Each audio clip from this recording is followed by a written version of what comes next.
I have a bit of a different video for today, which I am very excited and proud of to get into. About a month ago, I was contacted by a writer for the major publication Okayplayer to speak about my predictions in the music industry, specifically on music catalog investing. If you are familiar with my channel, that is a topic I have talked about a lot, as there is a growing trend of artists selling their music catalogs to investment firms. Literally just 2 days ago, I dropped a video about Dr. Dre potentially selling his catalog for $200 million. I want to shout out the writer Brandon Hill for reaching out and having over an hour-long conversation about this topic, as lots of great ideas were discussed. Thank you for having me as your expert and uplifting my channel on your platform. That truly means a lot. In the article that was written and published, there were 7 predictions made on where the music industry is going in 2023. I will only be covering my section in this video dedicated to music catalog investing, but please go check out the full article,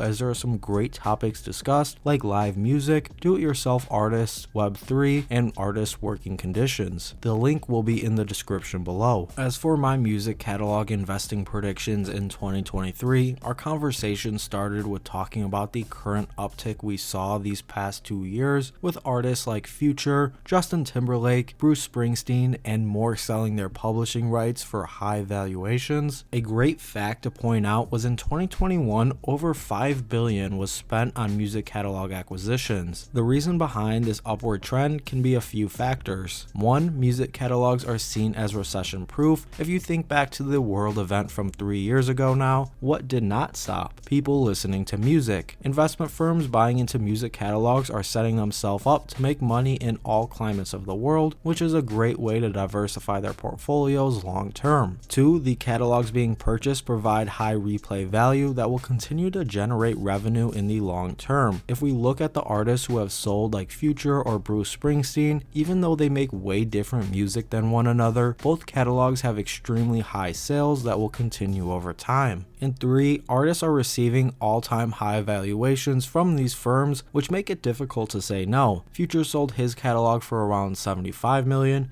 and Bruce Springsteen sold his for $550 million. So not only did these artists make millions while they owned their publishing, but they can also make hundreds of millions on top of that as a bonus for selling. With that money, they can start a new business, find new investments for themselves, and take that $75 million to make more from that. Typically, these deals provide a time range of the catalog sold. For example, Futures was from 2004 to 2020, so everything released from 2020 and on remains in his ownership. There is a lot of value on both sides of the transaction, which make these deals very lucrative for artists and investment firms. For those reasons, I predict that this trend will continue to grow in 2023, with more artists joining in and selling, as well as these investment firms getting more aggressive. To my first point, I was already semi-proven correct with the Dr. Dre catalog news less than a month into the new year. Clearly, the artists that have sold so far are very established, with having multiple decades of work behind them. However, these investment firms are getting more aggressive with buying still relatively newer artist catalogs. Take the artist Russ for example. A few weeks ago, he revealed he turned down $50 million to sell his music catalog. I know Russ isn't a brand new artist and is established with a dedicated fan base, but his catalog is not Dr. Dre or Future, who can sell decades of work. Still, these investment firms are interested because Russ is a rapidly growing artist with a dedicated fan base that will follow him long term. They are investing in him as a brand because these firms know that Russ will continue to build his dedicated fan base, which in turn would continue to buy and stream his sold catalog. He declined to sell, which is a good move for him because he is an independent artist with full ownership, which can make more for him in the long term. These artists that sell typically are selling the percentage they own. We have to remember that most artists don't own 100% of their music. Still, investment firms are becoming more aggressive on buying newer artist catalogs that have potential for great long-term growth. Overall, for predictions on music catalog investing in 2023, we should see more artists join in on this movement, whether they have decades of work or still building up their catalog. Investment firms have teams behind them to make the calculations needed to understand that still with these high valuations, they will make their return on investment long term. In the world today, music artists are viewed as a brand. They sell products, they are brand partners, and listeners buy into artists more than just being an artist. They buy into the person. Investment firms know this and are making moves to buy respected artist catalogs that will pay out for them in the long run. This is a trend that is not going to stop now, and I have a feeling that we will see some surprising names pop up to sell their catalog in 2023. What are your thoughts on music catalog investing? Any predictions you have? Let's talk about it in the comments below. Thank you again to Brandon Hill and Okayplayer for giving me this opportunity to speak on your platform. This was an amazing experience. Please go check out that article for yourself. Thank you for watching. Have a great day.